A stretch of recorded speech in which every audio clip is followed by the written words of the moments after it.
Ang Mahayag Road to Sitio Molave, Placer Masbate, ay pinondohan ito ng pamahalaang panlalawigan ng Masbate noong October 3, 2022. Ito ay nagkakahalaga ng 5,784,000 para sa rehab and regravelan sa pamumuno ni Governor Antonio Tico. Ang Mahayag Road Sitio Molave ay kasali ito sa kaso na isinampa kay Governor Antonio Tico at ang may-ari ng 4J Constructions na si Attorney Jason Arevalo at iba pang mga opisyal ng Kapitolyo ng Masbate sa Ombudsman, kaya minabuti ng People of Masbate team na personal na punantahan ang naturang rehab and regravelan kung bakit ay napasoli ito sa inireklamo sa Ombudsman.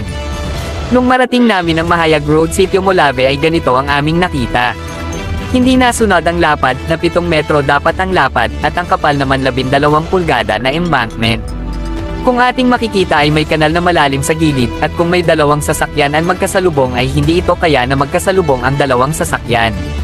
Kaya nung tayo ay nagtanong-tanong sa mga taga roon, at may nakausap tayo ngunit tumanggi na magpakita sa camera o audio record dahil sa kanilang seguridad, ngunit ay nagbigay pera ng salaysay sa pamamagitan ng pakikipag-usap natin.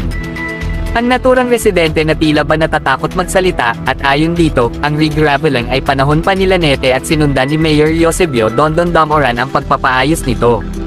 At noong 2022 ay may pumasok na grader at isang dump truck na siyang taga-buhos or magdampong ng anapop sa may mga bapo-bapo lamang at ayon dito ay pagmamamay-ari di umano ni Governor Antonio Tico. Upang mag-strip at ayon pa dito at nilagyan ng kanal at nung madaanan ay naging bago muling tingnan kaya parang bagong gawa, ayon sa aming nakausap ay 3 araw ang pag-strip at umalis na agad ito. Ang naturang proyekto ay may pondo na 5,784,000 at nai-award ito sa 4J Constructions na pag-aari ni Attorney Jason Arevalo.